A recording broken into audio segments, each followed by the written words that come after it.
Donald Trump has completely lost his mind and publicly humiliated Saudi Arabia's Crown Prince Mohammed bin Salman. Trump unexpectedly stated that bin Salman should, kiss his ass and be very nice to him so that the US would continue to be an ally and partner of Saudi Arabia.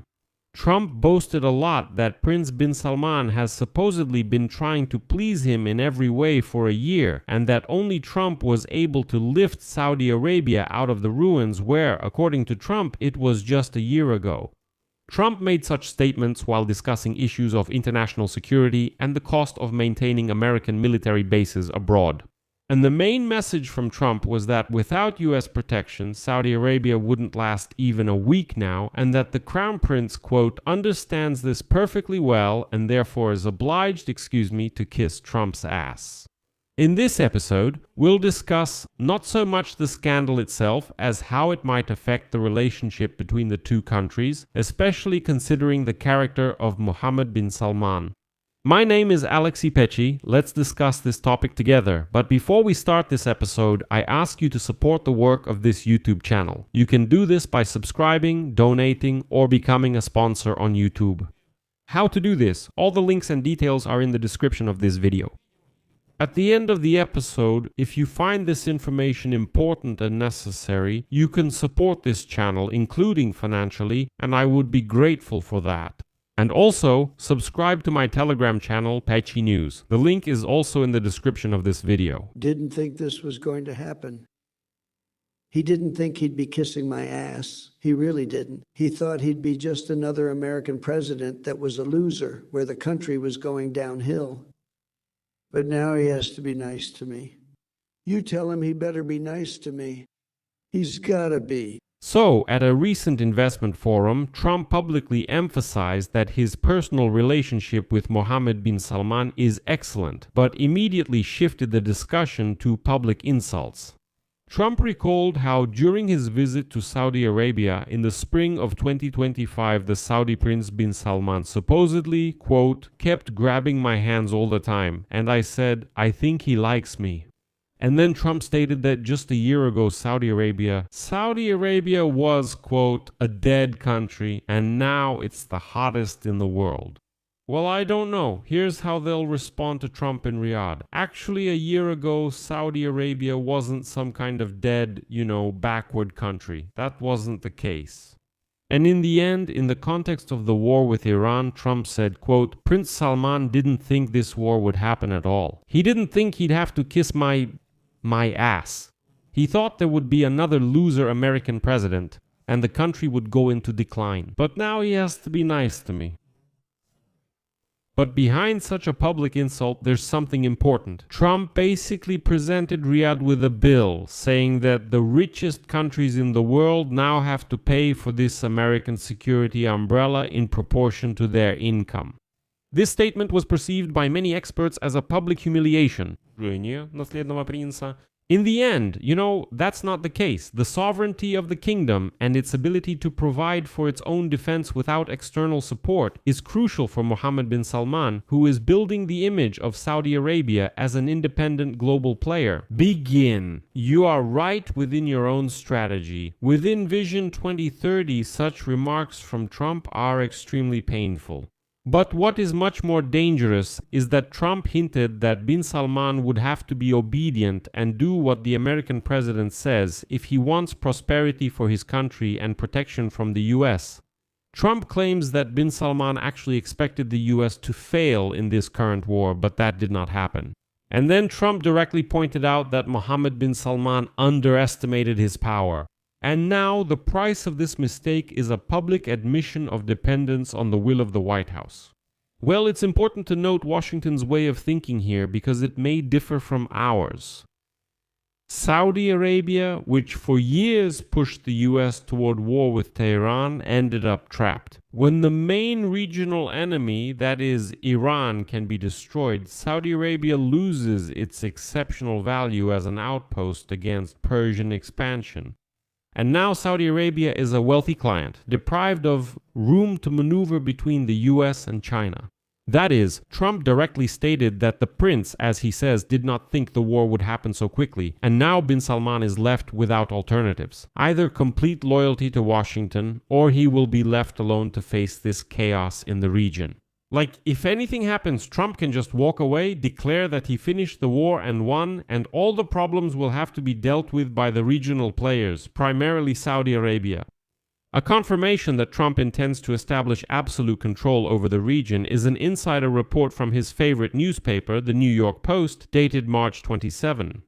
And according to the publication, Trump plans to rename the Strait of Hormuz after himself once he establishes full military control over it. This decision ultimately turns the Persian Gulf into an American zone of interest. Saudi Arabia, whose well-being depends on exporting oil through this strait, would effectively lose sovereignty over its territorial waters in this case. Any attempt by Riyadh to act independently will now be suppressed by Trump's reminder that the prince, will have to kiss ass once again. The US president, so that his tankers can even get out into the ocean, because it would be Donald Trump's strait. Well, you get the logic. Trump publicly demonstrated that he doesn't consider bin Salman a great man, but rather, well, if you like, just a lucky heir whose status depends solely on American bayonets. And it's important to note here that Trump's phrase, kissing my ass, causes irreparable damage to the prince's authority. In a region where the concept of a leader's personal honor is fundamental. This, of course, can provoke such internal discontent among the Saudi elites, who are not used to such rough treatment from an ally. But, this is still the Middle East. As they say, the East is a delicate matter, and here suddenly Trump says, the prince will kiss my ass. On the other hand, of course, few people pay attention to the fact that Trump has actually replaced the so-called 1945 oil pact with rule by force. He no longer intends to negotiate with the Saudis, he intends to dictate the terms and prices. I'll explain for anyone unfamiliar.